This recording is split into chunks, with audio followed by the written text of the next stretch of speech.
Hi, welcome to 24/7 news channel. నేను మీ Pawan.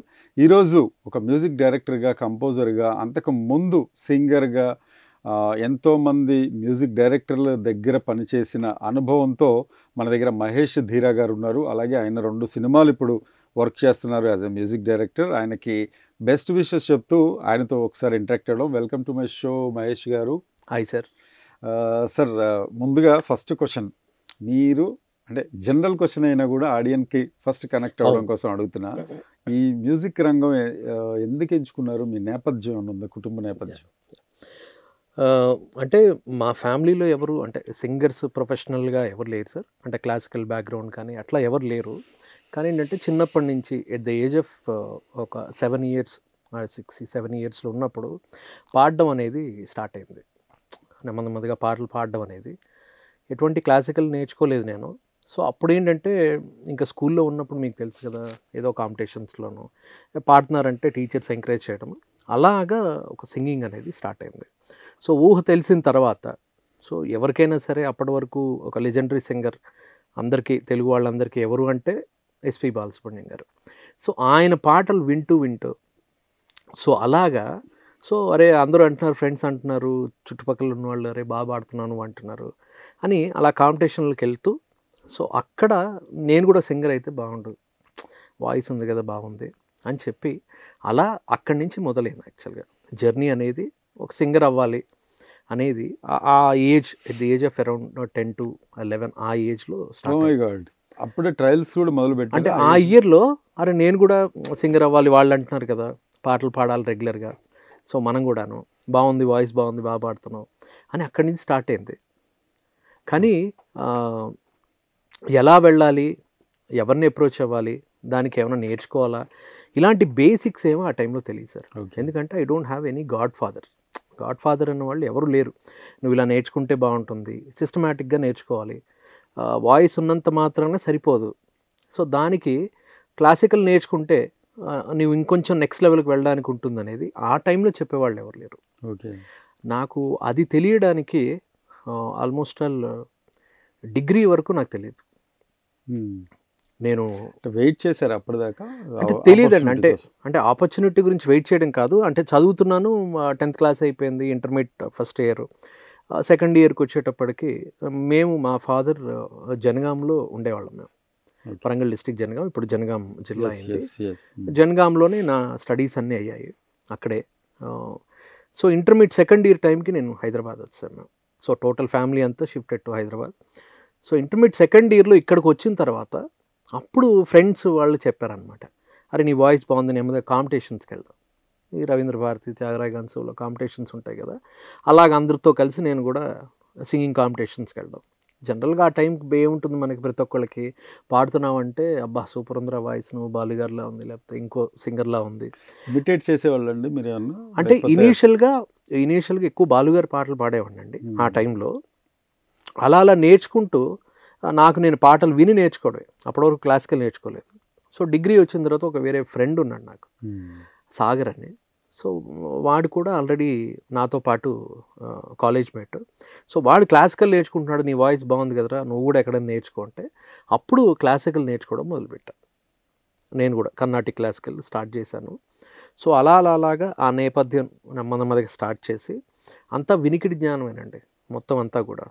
So ఆ టైంలో చాలామంది ఏం చెప్పారంటే, నీకు పరిచయం కావాలి, కొత్త పరిచయాలు, సింగర్ అవ్వాలంటే నువ్వు ఆర్కెస్ట్రాలో పాడితే నీకు కొత్త పరిచయం, ఇమీడియట్గా నీకు ఆపర్చునిటీస్ వస్తాయి, ఎవరైనా పరిచయం అయితే, మ్యూజిషియన్స్ ఎవరైనా పరిచయం అయితే నిన్ను రికార్డింగ్స్ ఏదో లేకపోతే సినిమాలో పాడిస్తారు అనగానే వెంటనే మనకి స్పార్క్ వచ్చి ఆర్కెస్ట్రాలో ఎవరున్నారు తెలియదు, ఎవరు తెలియదు. సో అలా చేసి ఏం చేసేవాడిని అంటే, హైదరాబాద్లో ఎక్కడ ఏదైనా ప్రోగ్రామ్ అవుతుంటే అక్కడికి వెళ్ళేవాడిని. సార్ ఏదైనా ఒక పాట ఇస్తారు సార్, నేను పాడుతున్నాను, ఏమైనా నేర్చుకున్నామంటే ఏం నేర్చుకోలేదు సార్, ఏదైనా ఒక ఛాన్స్ ఇవ్వండి అని చెప్పాను. అలాగా ఎక్కడెక్కడ ఆర్కెస్ట్రాలో ఉన్నాయి చేసుకున్నాను.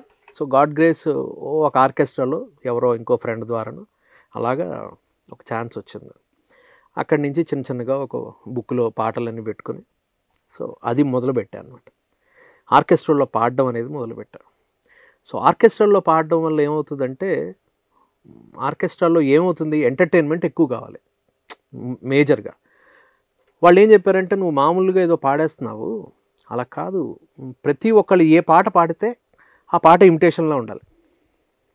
అంటే మీకు ఆర్కెస్ట్రాలో అలా చెప్తారు, బట్ ఆన్ స్టేజ్ ఇప్పుడు కాంపిటీషన్స్ జరిగినప్పుడు so you should not imitate another అనేది అంటే చెప్తారు కదా. ఆ టైంకి నేను ఇంకా ఆ స్థాయికి రాలేదు సార్.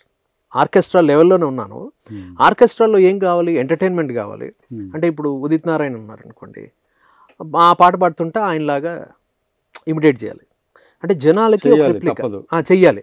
నేను మామూలుగా అప్పట్లో కానీ ఇప్పుడు దిల్వాలే పాడాలని ఉంది, పాడుతా తీయగా, సింగర్, సూపర్ సింగర్, ఇలాంటి వాటిల్లో ఒరిజినల్ వాయిస్కే ఇంపార్టెన్స్. అవునండి, అవును. రైట్. సో ఇది ఎందుకు మీకు చెప్తున్నానంటే, ఇలా చేయకూడదు అనేది నాకు తర్వాత ఒక 1.5 year తర్వాత తెలిసింది, నేను చేస్తున్నది తప్పు అనే విషయం. ఓకే.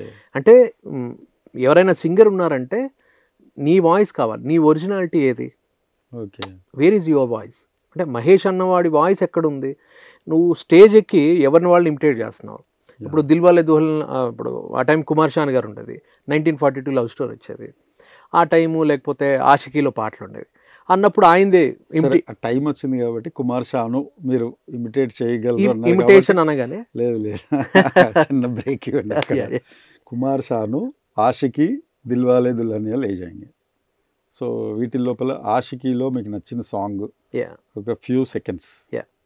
ఆషికీలో ఒక సాంగ్ సార్, స్టేజ్ ఎక్కగానే అది మొత్తం కూడా హిందీ వాళ్ళ ఆర్కెస్ట్రా అందరు కూడా హిందీ రిలేటెడ్ మ్యూజిషియన్స్ వెళ్ళగానే సరే అప్పుడు ఈ సాంగ్ నజర్ కే సామ్నే అనే సాంగ్ బాగా హిట్. నజర్ కే సామ్నే జిగర్ కే పాస్ ఆ సాంగ్ అనగానే కమాన్ ఓకే రెడీ తీసుకుని ప్రాక్టీస్ చేసి, నజర్ కే సామ్నే జిగర్ కే పాస్ కోయి రహతా హై ఓహ్ తుమ్ నజర్ కే సామ్నే జిగర్ కే పాస్, ఇలా పాట మొదట. కుమార్ షాన్లో పాడుతున్నా. Okay okay super super.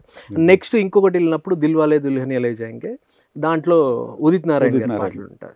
Mehndi లగా కే రఖనా డోలీ సజా కే రఖనా లే లే తుజే గోరీ ఆఓంగ్ తేరే సజనా మెహందీ లగా కే రఖనా డోలీ సజా కే రఖనా అనగానే ఈయన ఉదిత్ నారాయణ ఇమిటేట్ చేస్తున్నాడు అనగానే ఇది ఇలా వెళ్ళగానే మళ్ళీ అప్పుడు మోహన్ బాబు గారికి ఆల్మోస్ట్ ఆల్ ఒక సినిమాలో ఒక హిట్ పాట జయసుదాస్ గారిది ఉండేది.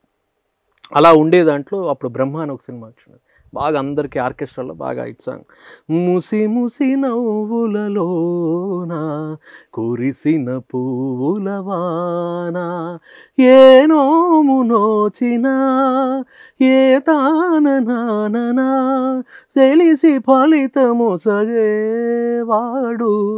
అది ఆయనలాగా ఇమిటేట్ చేసుకుంటూ ఆయన స్టైల్ని అలా చేసి, బాలుగారు అనగానే మళ్ళీ మైనే ప్యార్ కియాలో సాజన్లో ఆయనది देखा है पहली बार साजन की आंखों में प्यार अब जाके आया मेरे बेचैन दिल को करार दिल भर तुझे मिलने को कब से था मैं बेकरार अब जाके आया मेरे बेचैन दिल को करार. ఇలా ఈ ఆర్కెస్ట్రాలో ఈ పాడుకుంటూ వెళ్ళిపోయేటప్పటికి ఒక ఆర్కెస్ట్రా సింగర్ మహేష్ గారు, ఇక్కడ మహేష్ లేడండి, ఇక్కడ ఏ సింగర్ ఉంటే ఆ సింగర్. ఇలాగా ఒక 1.5 year ఆర్కెస్ట్రాలో ఇంక అందరు పరిచయం అయ్యారు.